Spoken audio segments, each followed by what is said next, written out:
आज आहे ना सकाळपासून गरमू राहिले 100% पाऊस येत असतो. तर रामकृष्ण हरी मंडळी सकाळीच म्हणलं चला आता कोंबड्या सोडल्यात, खुडूक कोंबडीला बी चरायला सोडावं. तिला उचलेलं तर तिच्या खाली बघतोय सगळे अंडे भरलेत भाऊ.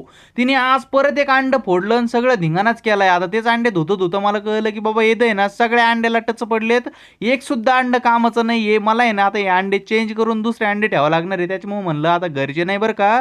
आपला एक मित्र प्युअर गावरान कोंबडीचे अंडे विकतो त्यालाच ऑर्डर देतो. आता उद्या ते अंडे आणून देईन बरं का. ते अंडे तिच्या खाली ठेवतो. आता चाललो होतो वावरात चक्कर मारायला तर रस्ता तर इतका जबरदस्त आहे बहुत हायवे कमी पडन इथं. इतका जबरदस्त रस्ता झालाय आपला. वावरात गेलो तर इकडे बघतोय कपाशी फुटायला लागली भाऊ. अजून 10-15 दिवसात सगळं वावर पांढरं दिसन आपल्याला. फक्त पाऊस नाही आला पाहिजे कारण की आज गरमूर आहे. घरी आलो बाबाला कपाशी दाखवली. बाब म्हणले थोडी ओली बरं का पण आता ती 10-15 दिवसात येतच असती काढायला. पण भीती याचीच वाटत होती की बाबा आवडतं मरणाचं आलं होतं. पाऊस पडून भिजाऊ नाही कारण की एकदा कापूस भिजला का तो 100% काळा पडन. तुमच्याकडे काय आलं ते मला कमेंट मध्ये नक्की सांगा. चला आता भेटू एक नवीन व्हिडिओ मध्ये. Tata bye bye.